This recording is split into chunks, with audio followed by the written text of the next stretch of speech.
Hello my dear friend, welcome to tonight's soothing storytelling session.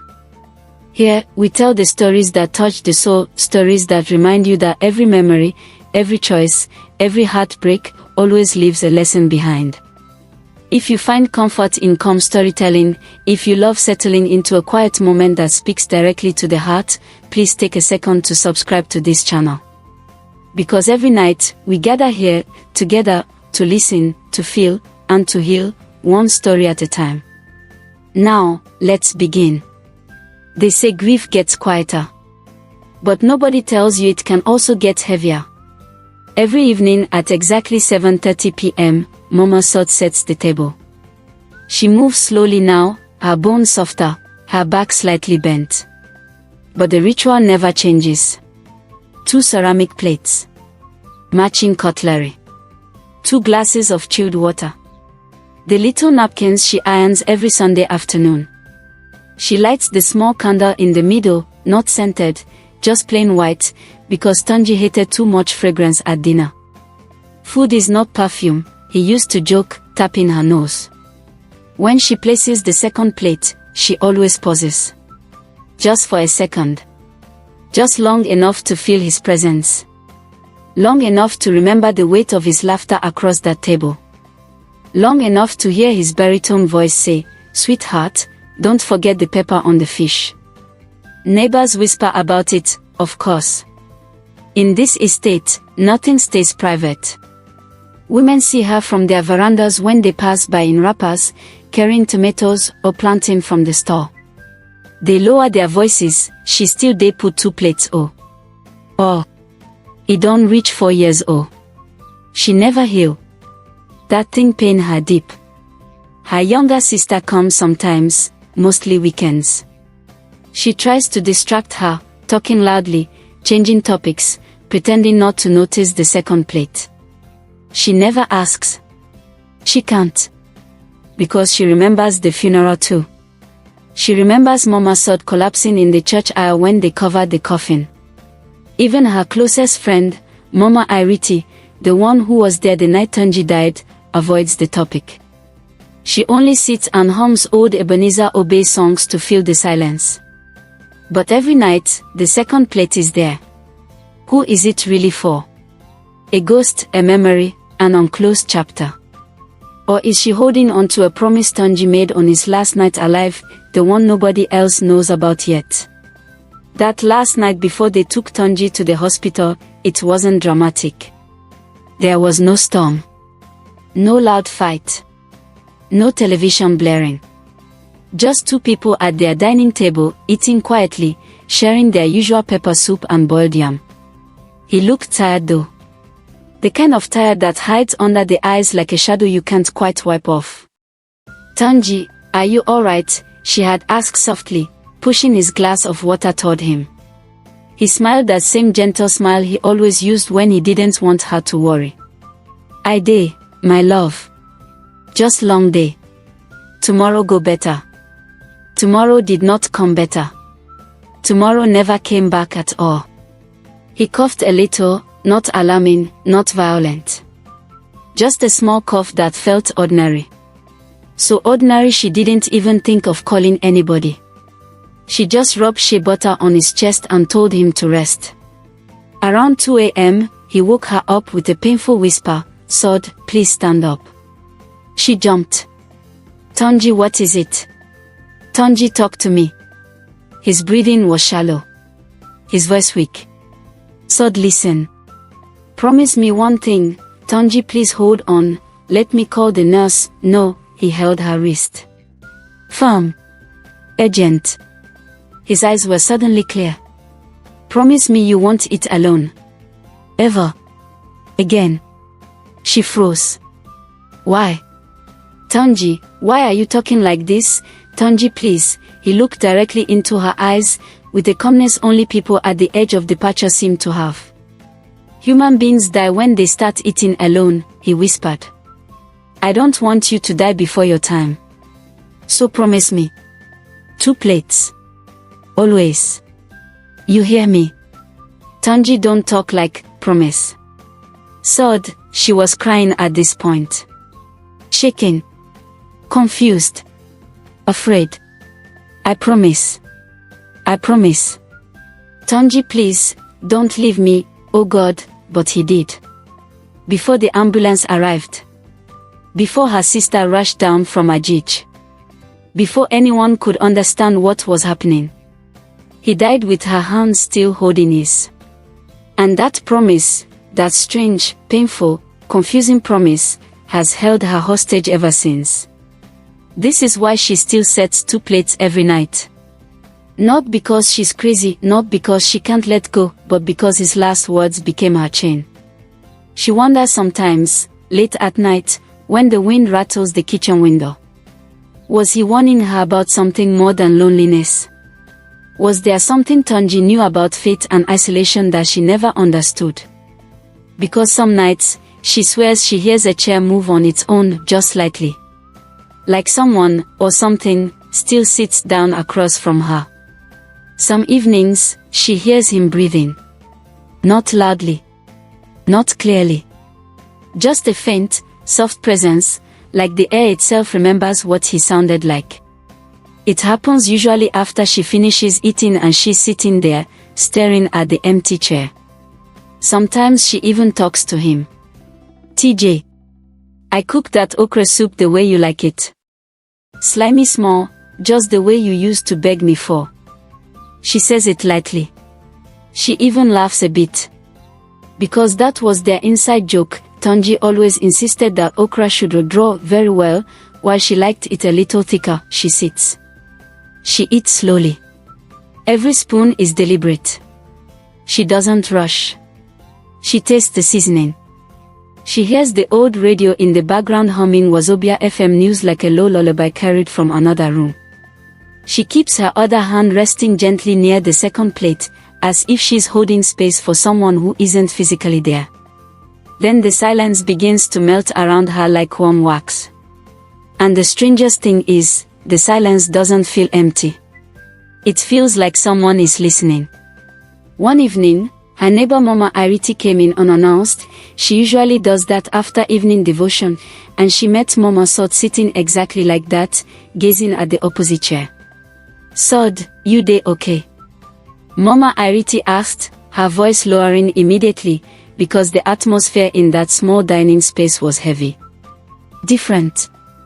I'm fine, Sod answered, not looking away from the chair. I'm just remembering. Mama Iriti swallowed slowly. She walked closer. She saw the 2 plates. She sighed. My dear friend, you can't keep punishing yourself like this. It's not punishment, Sod whispered. It's obedience. Obedience to who? A man that is gone. Sod looked up then, and for the first time in a long while, her voice shook, not from grief, but from a strange conviction. He's not gone. Not completely. Mama Iriti took 2 steps back. Don't talk like that. Sod lowered her eyes again. I don't expect you to understand, but I feel him. The older woman stared at her. She wanted to argue. She wanted to pull her into a hug and shake that belief out of her. But then something odd happened. A cold breeze passed through the room. Just a small one. But there were no open windows. And Mama Iriti felt the hair rise on her arms.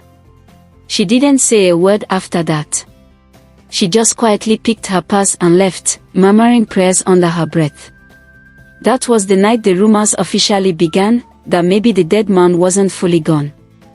That maybe the promise was keeping a boundary open between worlds. And in a gated estate full of older women who grew up with stories of spirits and dreams and ancestral warnings, word traveled fast. The following week, 3 women from the estate came to visit her. It was early evening, that calm hour after the sun steps down gently behind the rooftops, leaving the sky painted in dusty orange. The street was quiet. Children had gone inside. Power was out as usual. The generator hums were scattered across the neighborhood like distant drums. They didn't call ahead. They didn't bring fruit. They didn't smile. They came with an agenda. Sod, we need to talk, the eldest, Mama Funk said as she sat down slowly on the couch. She was a retired midwife, respected by everyone, the kind of woman whose words carried weight because she had seen births, deaths, miracles and madness in equal measure. Sod wiped her hands on her wrapper politely, slightly confused. Of course. Is everything okay? Mama Funk took a deep breath. We heard what happened the other day. About how you believe Tunji is still around. Soda's face fell gently, the way a curtain falls when a breeze gets tired of holding it up. I never said that. You implied it, another woman, Mama Bisola, cut in sharply. And people are talking. Sod felt a small sting behind her chest. People always talk. Yes, Mama Funk said. But grief can turn to something else if you don't take care. Something dangerous. Sod stayed silent. Because what could she say to women who never heard the final words spoken inside that bedroom? What could she explain about silence that has weight, silence that feels like a person? Are you eating well? Mama Funk asked suddenly. Yes. With people, she pressed gently. No, you see. Mama Bisola pointed, as if she found a clue. This is how spirits take advantage. Loneliness is a gate. Once you open it. Enough, Sod said quietly. The three women looked at her. She wasn't rude. She wasn't angry. But her voice carried a boundary, delicate, but real. Tunji made me promise, she said softly. You don't have to understand it. But I accepted his last request. That's all I have left. Mama Funk stared deeply into her eyes, and in that moment, she wasn't judging. She was remembering. She thought of her own husband who had been gone 17 years. She thought of the nights she cried into her pillow, wishing for one more conversation. She thought of the secrets she carried that nobody else knew. And she softened. Sod, just remember this one thing, she said. The dead do not want us stuck. Even the ones who loved us the most. Sod looked at her quietly, her eyes wet but controlled. I know, she whispered. But how do you move on from a promise? None of the women had an answer. That night, after they left, Sod sat alone at the table again at 7:30 p.m. 2 plates. 2 glasses of water. A candle burning low. And as she lifted her spoon, she felt, not heard, just felt, like a warm breath pass behind her neck. She closed her eyes. Because sometimes the dead don't come back to haunt you. Sometimes, they come back to remind you of something important. Something she had almost forgotten. Something Tunji said long before he died, a warning she dismissed as old men's superstition. But now, suddenly, it mattered. Very much. Years before Tunji's death, long before sickness ever touched their marriage, he once told her something strange. It was during Harmattan, maybe 10 years ago. They were eating dinner, same way they always did, and Tunji suddenly said, Sod, you know loneliness kills faster than any disease ABI. She laughed back then. You and your theories. I'm serious, he insisted, tapping the table gently, creating a soft rhythm. A house where only one person eats, is a house that begins to decay. And who told you that one? My grandfather. That was the first time he spoke about his grandfather's old belief, a very old Yoruba superstition, that meal tables carry spiritual energy.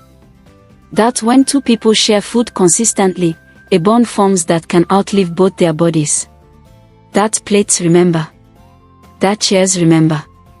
That meals hold spirits. Sod remembered she had rolled her eyes.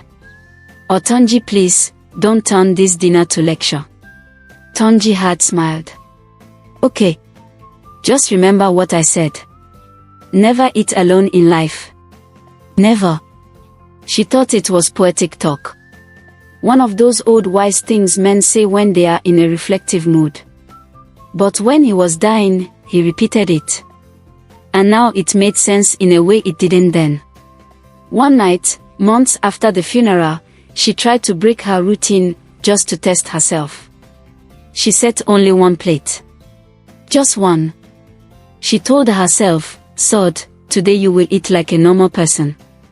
As she sat down to lift her spoon, she suddenly felt her throat close. Her hands began shaking violently, not like panic, but like she was doing something forbidden. She put the spoon down. She could not swallow. Tears fell, not from sadness, but from a deep panic she could not name. She rushed back up, brought out the second plate, placed it in the exact spot in front of the empty chair. And instantly, her breathing became normal again. She didn't understand it. She never told anybody about it. She just knew, something inside her, or maybe around her, would not allow her to eat alone. Recently though, something new started happening. A new detail she told nobody. Some nights, when she clears the second plate after dinner, the plate is warm. Warm like someone had eaten from it. Warm like it held a body's presence.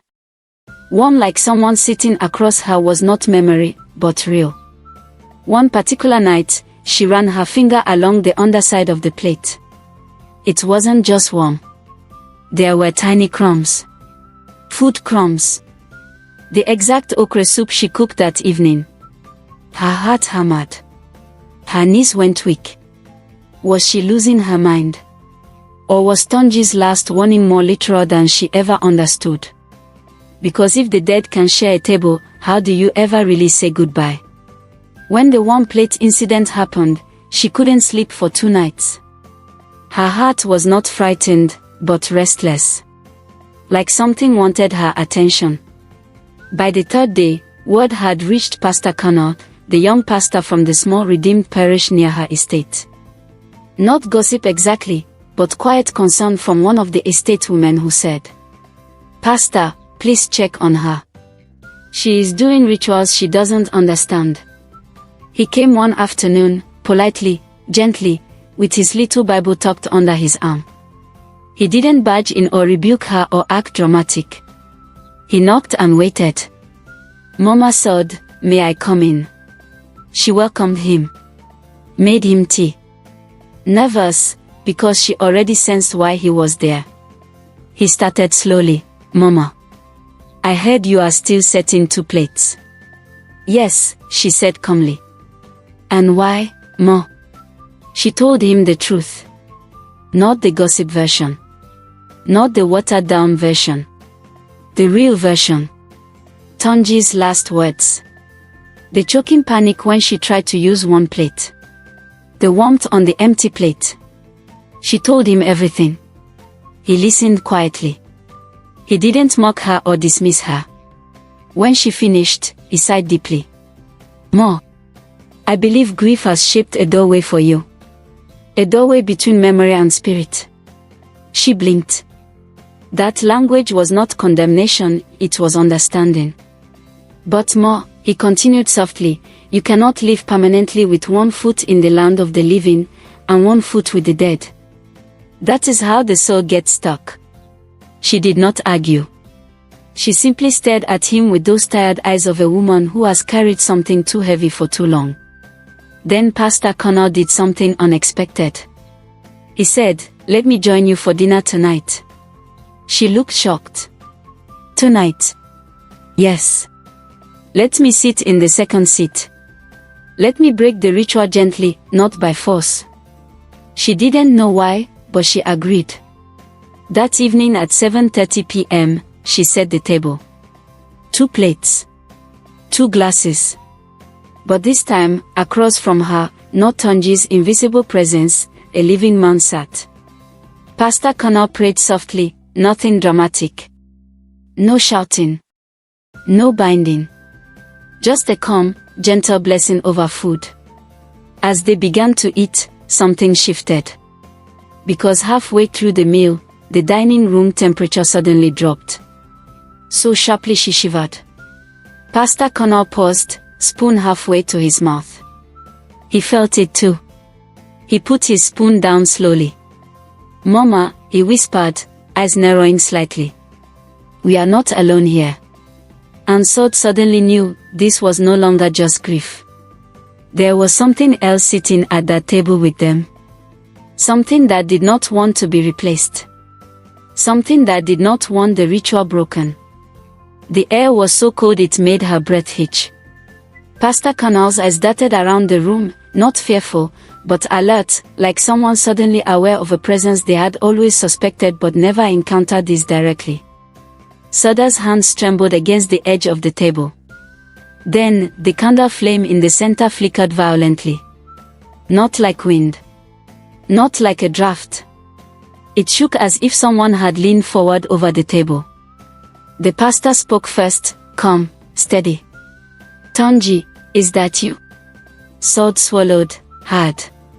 For a brief second, she almost expected a voice to respond, a male voice, familiar, warm, soft, the voice she'd fallen asleep to for 30 years. But there was only silence. A silence that felt, listening. Pastor Connor exhaled slowly. Mama, this is not your husband's spirit. She blinked sharply. What do you mean? This is what grief looks like, when it grows roots. She stared back at him confused. He continued, there are spirits that attach to emotions. Especially deep ones. When someone dies suddenly, and the loved one refuses to release the moment, the spirit of grief itself can take a shape. Sod shook her head, voice breaking, no. No. I promised him. That was his last request, I believe he asked that from love, Connor said gently. But the force feeding off this ritual now is not Tanji. Just then, the second plate, the one in front of the empty chair, moved slightly. Just a few centimeters. But it moved. Sod gasped. The pastor stood up immediately, voice restrained but firm. In the name, stop. Sod cried suddenly. Connor froze mid-sentence. She was staring at the plate with tears streaking her cheeks. I know this is not normal. I know. But if I break this ritual, I am scared I will forget him. I am scared the silence will swallow me whole. The pastor knelt beside her and held her hands with both of his.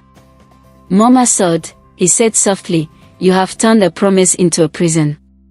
Your husband wanted you to leave. Not worship absence. Her face crumpled like paper. Then she whispered one of the most devastating sentences she had ever spoken out loud. If I stop setting 2 plates, it will mean he is truly gone. Pastor Connor nodded. His voice broke slightly too, because he had seen this kind of grief before, many times, just never this spiritually charged. And maybe, he said, accepting that is how you finally begin to heal. They sat in that silence for a long time. The room slowly warmed again. When the pastor finally left, he touched her shoulder gently at the door. Tomorrow, he said, try 1 plate. I will come again. She nodded. Weakly. Uncertain. That night, she sat in bed staring at the ceiling. She did not sleep. Because tomorrow, she must decide whether to honor the dead. Or choose the living. He didn't even breathe for a second. He walked in. Closed the door behind him. Turned the lock. And I remember that quiet click of the lock like it was the loudest sound in the world. I didn't scream. I didn't run. I didn't even move. I just sat there, on the edge of that small bed, with the envelope on my lap. He took 3 steps toward me, slow, measured, as if he had rehearsed this moment many times in his mind. And then he said, calmly, almost gently, so, you finally know. That was the moment everything inside me cracked. Because that sentence confirmed something I didn't want to believe. He was not surprised. He was relieved. Relieved that the pretending part could finally end. I whispered, barely able to make sound, why did you do it? His eyes didn't even try to look away. They were steady. Cold. Certain. He said, because I never expected you to choose the truth. And that sentence, let me tell you, that sentence made my heart fall like it was thrown off a building. I wasn't just betrayed. I was studied. I wasn't just blindsided. I was tested. He sat down across from me, folded his hands, and tilted his head like he was examining a creature. Not a partner. Not a lover. Not even a human. But a specimen. And then he added something even darker. You were supposed to destroy it. I felt my hands shaking on the envelope.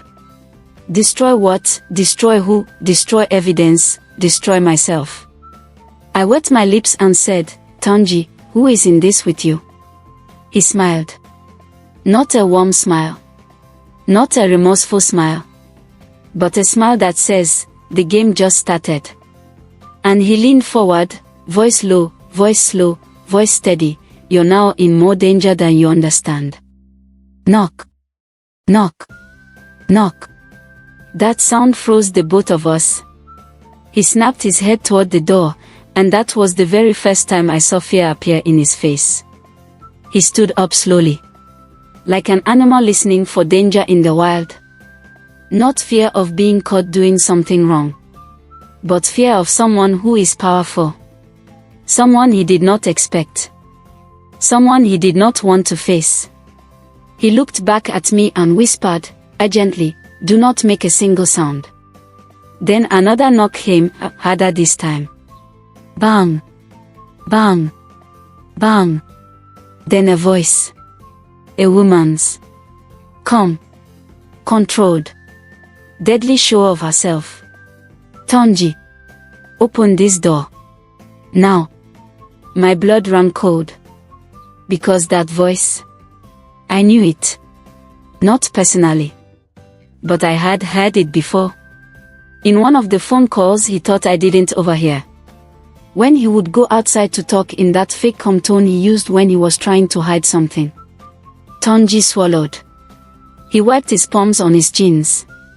He tried to compose himself, but the panic was too visible now. Another knock, only one this time, but extremely slow. Bang!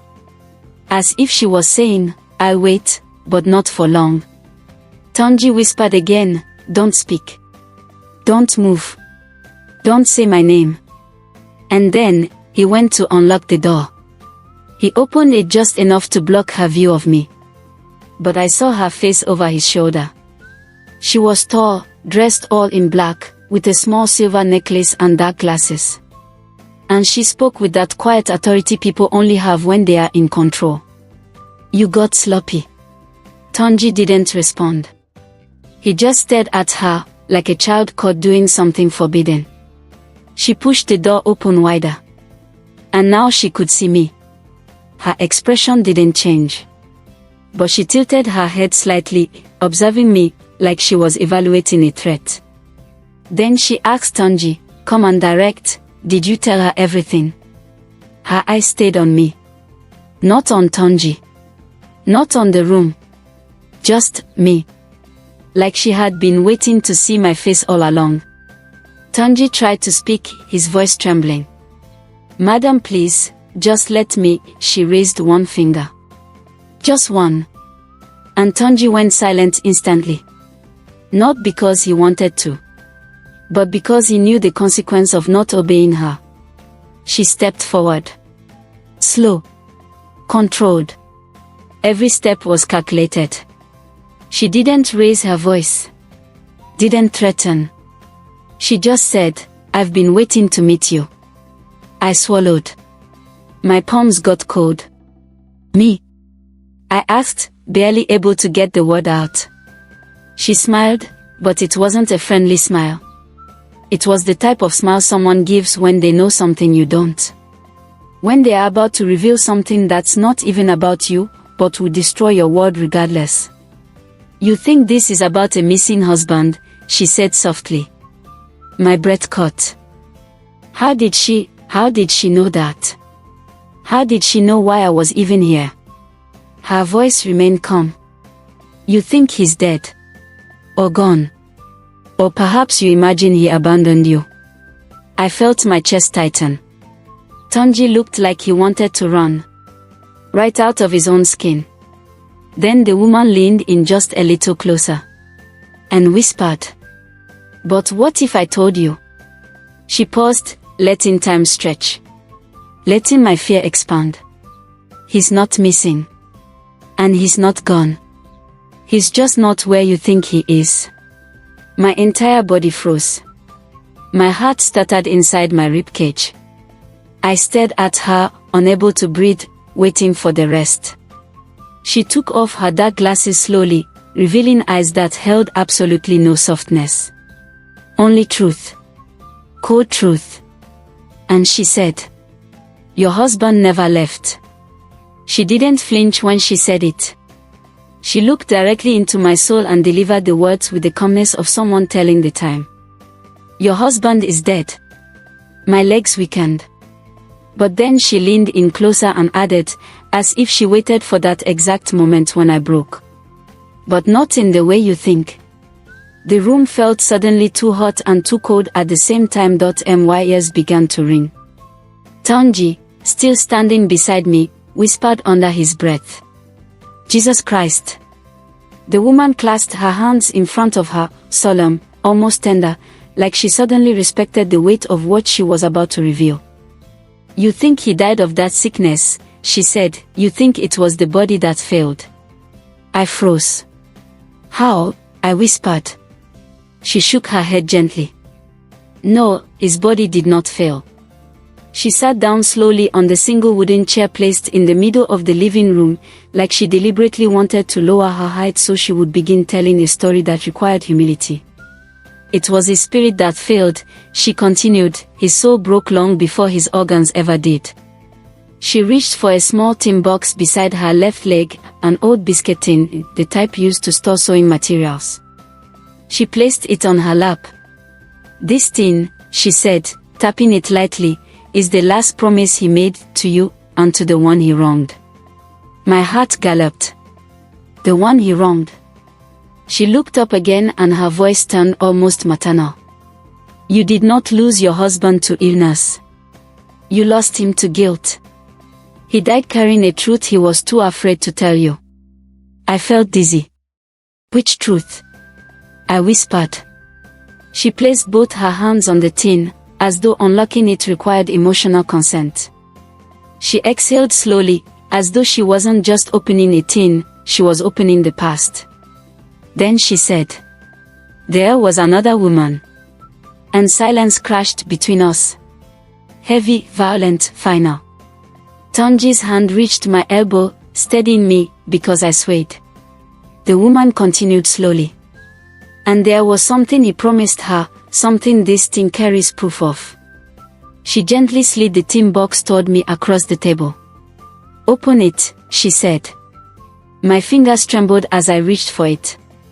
But before I touched it, she placed her hand on mine, firm, and whispered, "Before you open this, know that nothing in here will hurt you more than the truth you've already been living with unknowingly." I closed my eyes for a second. Then I lifted the lid.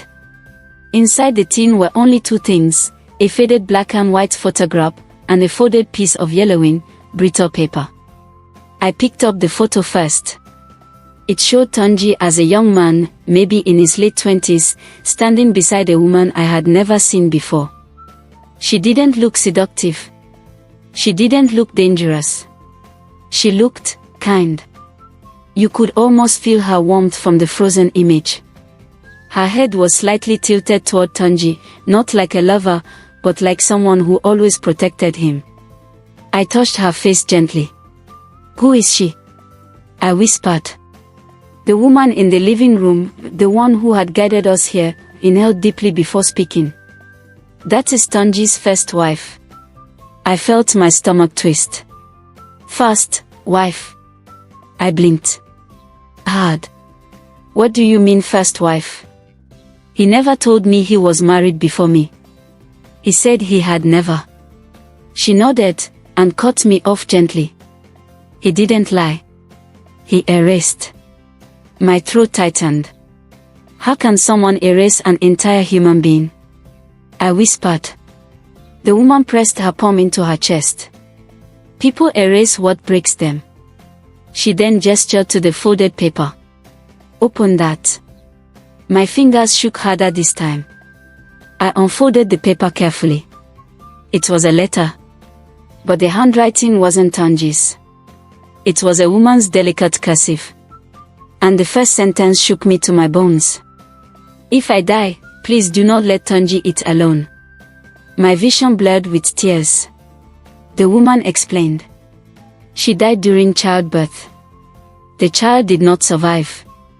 He lost 2 souls in one night. I covered my mouth. Tanji broke. He almost collapsed. The woman continued. Your husband didn't set 2 plates because of betrayal. He set 2 plates because of loyalty to someone he once loved and lost. Every night, he honored her spirit. Not because he didn't love you, but because he promised her he would never forget. I whispered. So, the second plate was always hers. She nodded. And when he died, the ritual stayed. My tears fell silently onto the table. So, I wasn't being replaced, I whispered. No, she said softly. You were being included into a love story that began before you ever arrived. A love story that death didn't cancel. And loyalty didn't expire. I sat there, breathing in this new truth. A truth that hurt, yet strangely healed at the same time. And then, she said the last thing. He didn't set 2 plates because he missed her. He set 2 plates because he believed love should never be served alone. My heart broke into a kind of softness I had never felt before. I didn't lose to a rival. I inherited a legacy. And suddenly, I understood why she still sets 2 plates at dinner every night. Not because she is trapped in grief, but because she is honoring a promise bigger than one lifetime. Love doesn't end. It continues. At the table. The silence. And the space next to us. Watch till the end to see how she finally releases the second plate. I sat in the quiet of my own living room later that night. 2 plates. 1 knife point, 1 fork point, 1 spoon on each side. For the first time in months, maybe years. I finally looked at the second plate with new eyes. Not as an enemy. Not as a threat. Not as evidence that something was wrong with me or my marriage. But as a reminder that love existed before me and continued through me. Tanji walked into the room slowly, silent, as if his footsteps were trying not to disturb a memory. He sat. And for a moment, we didn't speak. Then, in a trembling voice, a voice released from shame, Tanji whispered. I'm sorry I never told you. I placed my hand softly over his. You didn't hide her to deceive me, I said. You hid her because you were protecting yourself from feeling that pain again. His eyes filled with tears instantly. We stayed like that. Hand to hand, memory to memory, life to life. Then I did something I never imagined I'd do. I lifted the second plate. Carried it gently. And placed it on the wooden cabinet, just above the framed picture of her that I had taken from the tin. I didn't throw it away. I didn't smash it. I set it down respectfully. Like closing a book that had been read fully. Tanji watched me. Silent. Breathing like he was finally inhaling peace for the first time. You are not betraying her, I said, voice soft as breath. You are just releasing guilt you were never meant to carry alone. He broke. Sobs escaped him. Sobs that were too heavy, too old, too long denied. I held him. And in that moment, 2 women held him, the one he lost and the one who was still here. Grief and love shared the same table that night. And neither one needed to be erased. Weeks passed. Peace returned slowly, like dawn after a storm. One evening, Tanji asked me, can we set 2 plates, just once more? I understood what he meant. We cooked a small special meal, the one he once told me she loved. Plain rice, fried plantain, and pepper stew. simple, warm, human. We set 2 plates. Not out of habit, but out of honor. We sat. We ate. At the end of the meal, Tunji lifted the second plate silently, kissed the edge lightly, and placed it gently into the cupboard. He closed it with calm. Not force, not fear. Just closure. He turned to me. With your permission, he whispered, I will now only set 1 plate. I nodded. We both exhaled, together, like 2 souls finally free. From that night onward, 2 plates never returned to the table. But the love they represented remained forever in our home. Love never dies. It just changes the chair it sits in. Watch till the end of this video to feel the entire emotional journey, and to see how sometimes closure is not forgetting, but honoring what was, and choosing what is. A month later, on an ordinary Tuesday evening, I heard a soft knock on the door. Not a loud knock, not a rush, just gentle. When I opened it, it was the same woman. The woman who brought the tin, the woman who broke open the truth. She was dressed differently this time. No dark glasses. No dramatic silence. Just a calm, almost motherly presence. She smiled warmly when she saw Tunji and I standing side by side. You two look lighter, she said quietly. Tunji bowed his head slightly, respectfully. We are, he replied. She nodded like she expected that answer. Then, she reached into her bag and brought out a small envelope. This is the last thing she wrote before she passed, the woman explained. She wanted it delivered to the woman who would love him after her. I gasped softly. She wrote it, for me? I asked.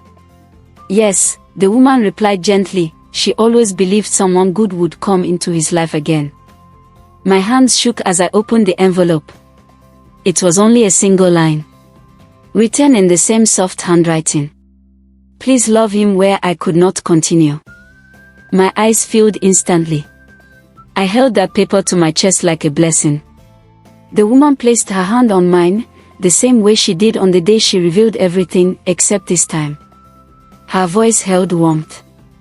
Now you know, the second plate was never your enemy. It was your invitation. She looked at both of us one last time. You two have healed now. Let the past rest. She stepped back, smiled, and walked away slowly, until she disappeared down the quiet street. Tunji closed the door, and we stood in our living room, holding hands, holding peace. That night, we set 1 plate each. Side by side. 2 humans. 2 hearts. Sitting together in the present. And for the first time, the table felt full. Thank you, my dear friend, for listening, for staying with me till the very end of tonight's tale. If this story touched you, if it gave you a moment to breathe, if you felt seen, understood, or comforted in any way, please don't forget to subscribe to this channel. It means so much more than a number. It tells me this style of gentle storytelling matters to you. So join us again, tomorrow night, for another soft tale, for another lesson wrapped in emotion. Until then, sleep gently, rest your heart, and remember, every story carries a light, even in the quietest rooms.